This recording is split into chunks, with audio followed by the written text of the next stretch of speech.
प्रिय छात्रों, पिछली क्लासों में हमने प्रमुख अभिकर्मकों के संबंध में अध्ययन किया है। आज की क्लास में हम अन्य अभिकर्मक जैसे लूकास अभिकर्मक के संबंध में अध्ययन करेंगे। लूकास अभिकर्मक एक प्रमुख अभिकर्मक है। इस अभिकर्मक का उपयोग 1 डिग्री, 2 डिग्री तथा 3 डिग्री एल्कोहल के पृथक्करण के लिए किया जाता है। लूकास अभिकर्मक का सूत्र सांद्र HCl तथा ZnCl2 होता है। इस अभिकर्मक से यदि हम प्राथमिक, द्वितीयक तथा तृतीयक एल्कोहल की अभिक्रिया कराते हैं तो तृतीयक एल्कोहल तत्काल अभिक्रिया देते हैं,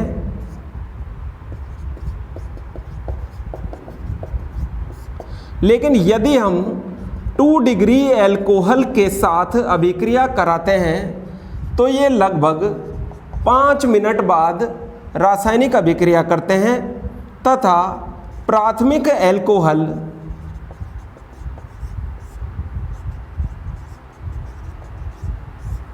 लगभग आधे घंटे पश्चात अभिक्रिया देते हैं।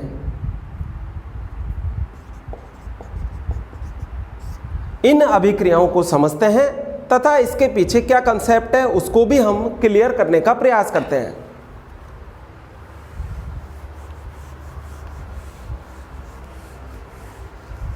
देखिए आप,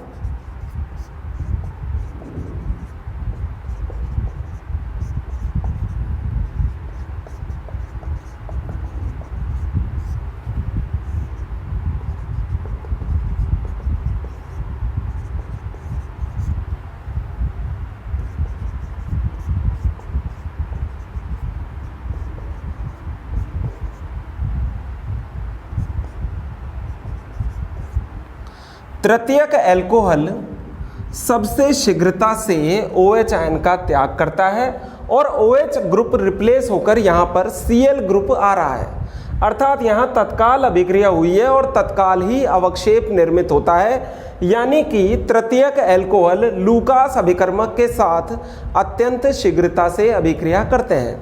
इसका कारण यह है कि तृतीयक एल्कोहल शीघ्रता से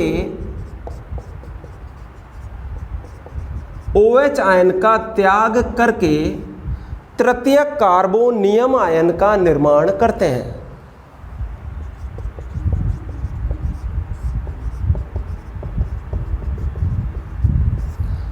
तृतीयक कार्बोनियम आयन में 3 एल्किल समूह विद्यमान है। इसके अतिरिक्त 9 अल्फा हाइड्रोजन है। 9 अल्फा हाइड्रोजन से तात्पर्य जिस कार्बन पर धन आवेश उपस्थित है उसके पड़ोसी कार्बन पर जो हाइड्रोजन परमाणु उपस्थित होते हैं उन्हें अल्फा हाइड्रोजन परमाणु कहा जाता है।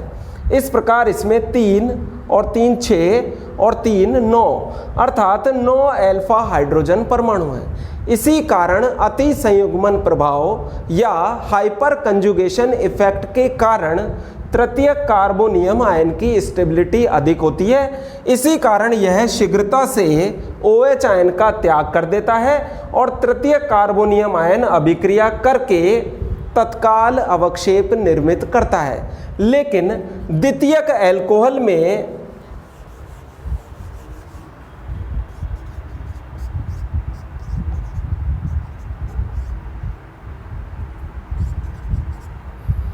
जब यह OH आयन का त्याग करेगा तो द्वितीयक कार्बोनियम आयन निर्मित होता है जिस पर 2 एल्किल समूह जुड़े हुए हैं तथा अल्फा हाइड्रोजन की संख्या केवल 6 है।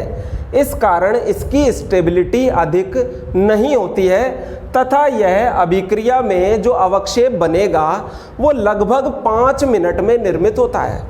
इसी प्रकार प्राथमिक एल्कोहल में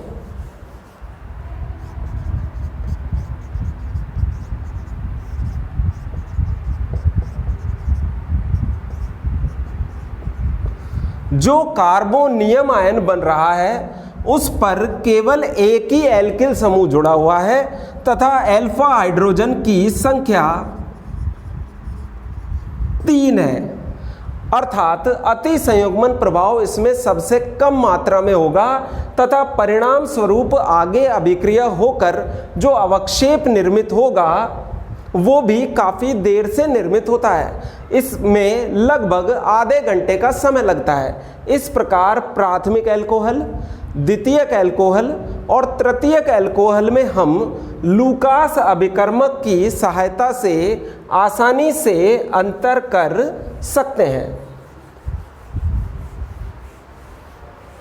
लूकास अभिकर्मक के बाद अगला प्रमुख अभिकर्मक है क्षारीय KMnO4 या एसिडिक K2Cr2O7। इस अभिकर्मक का उपयोग यदि हम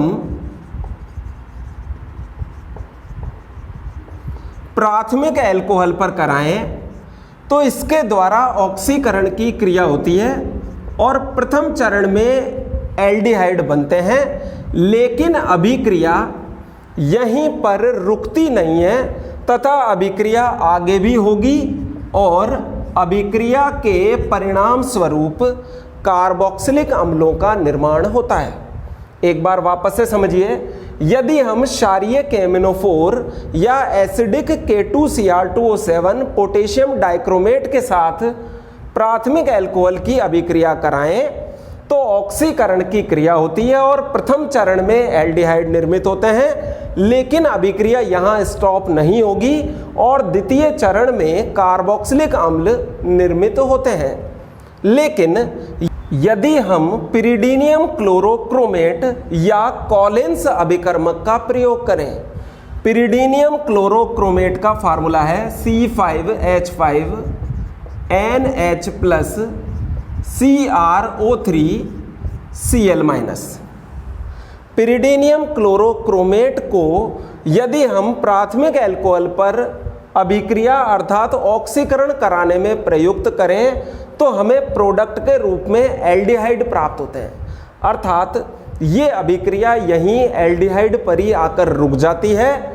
क्षारीय KMnO4 या एसिडिक K2Cr2O7 की तरह यहाँ पर कार्बोक्सिलिक अम्ल निर्मित नहीं होते हैं। इसी प्रकार कॉलिन्स अभिकर्मक का उपयोग भी PCC की तरह ही किया जाता है। इसके द्वारा भी हम यदि प्राथमिक अल्कोहल पर अभिक्रिया करवाएं तो अभिक्रिया के परिणाम स्वरूप हमें एल्डिहाइड निर्मित होते हैं। कॉलिन्स अभिकर्मक का सूत्र निम्नलिखित होता है: 1 मोल CrO3 प्लस 2 मोल पिरिडीन इन CH2Cl2। यह कॉलिन्स अभिकर्मक है। ऑक्सीकारक के रूप में इसका उपयोग किया जाता है। यदि इसकी अभिक्रिया प्राथमिक अल्कोहल पर कराई जाए तो अभिक्रिया के परिणाम स्वरूप हमें एल्डिहाइड प्राप्त होते हैं तथा अभिक्रिया यहीं पर रुक जाती है। NH2NH2 तथा KOH। इस अभिकर्मक का उपयोग वुल्फ किश्नर अपचयन अभिक्रिया में किया जाता है। यदि हम C6H5CHO बेंजल्डिहाइड पर NH2NH2 KOH की अभिक्रिया कराएं तो परिणाम स्वरूप CHO समूह में विद्यमान जो CO समूह है वह समूह CH2 में परिवर्तित हो जाता है और परिणाम स्वरूप टोलुइन का निर्माण होता है, अर्थात CO समूह CH2 समूह में परिवर्तित हो जाता है। इसी प्रकार एक अत्यंत महत्वपूर्ण अभिकर्मक है ग्रिग्नार अभिकर्मक, जिसे हम RMgX द्वारा प्रदर्शित करते हैं।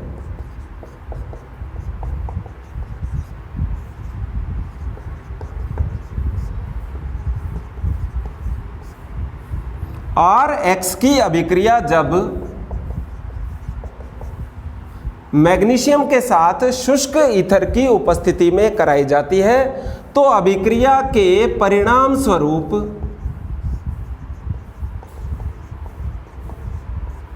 RMgX अर्थात ग्रिग्नार अभिकर्मक का निर्माण होता है।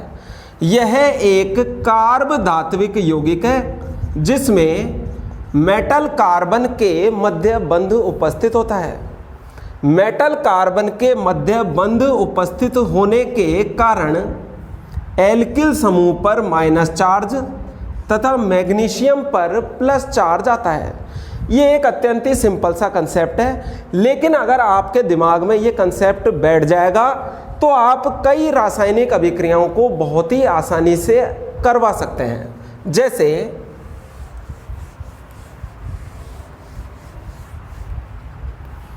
यदि हम RMgX की रिएक्शन वाटर से कराएं तो R ग्रुप पर माइनस और Mg पर प्लस, जल से अभिक्रिया में H पर प्लस और OH पर माइनस।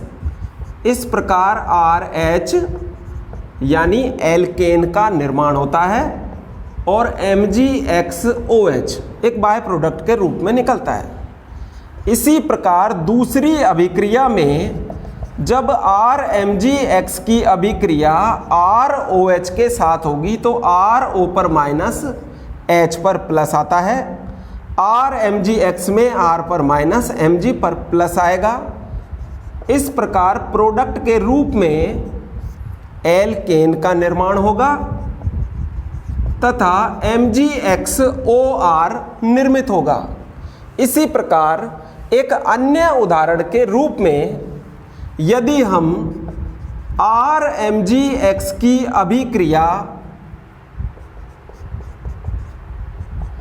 HCHO के साथ कराएं तो R ग्रुप पर माइनस और Mg पर प्लस आएगा। HCHO यानी फॉर्मेल्डिहाइड में ऑक्सीजन की विद्युत ऋणता अधिक है, ऑक्सीजन पर माइनस, कार्बन पर प्लस आएगा। प्लस पर माइनस तथा माइनस पर प्लस जुड़ता है। इस प्रकार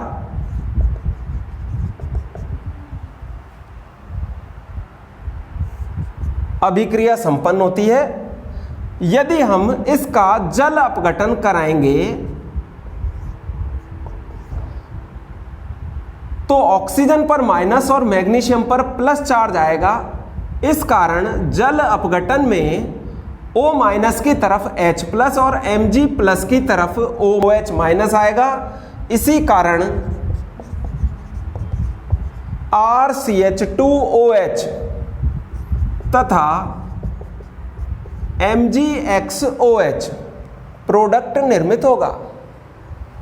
यानी कि हमें प्राथमिक अल्कोहल प्राप्त होते हैं। लेकिन यदि हम फॉर्मेल्डिहाइड के स्थान पर इसे CH3CHO यानी कि एसिटल्डिहाइड कर दें तो यहां पर भी CH3 हो जाएगा और यहां CH पर एक CH3 ग्रुप आ जाएगा। इस प्रकार हमें 2 डिग्री अल्कोहल प्राप्त हो जाएंगे।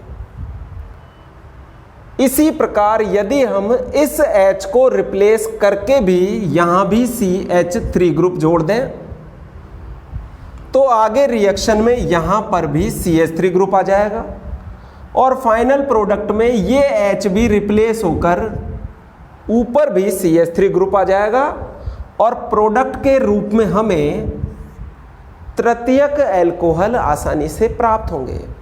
इस प्रकार बहुत ही सिंपल मेथड से हम रिएजेंट्स को आसानी से समझ सकते हैं और 12th क्लास से रिलेटेड जो क्वेश्चंस बनेंगे और जो रासायनिक अभिक्रियाएं हैं उनके कंसेप्ट को हम आसानी से क्लियर कर सकते हैं। धन्यवाद।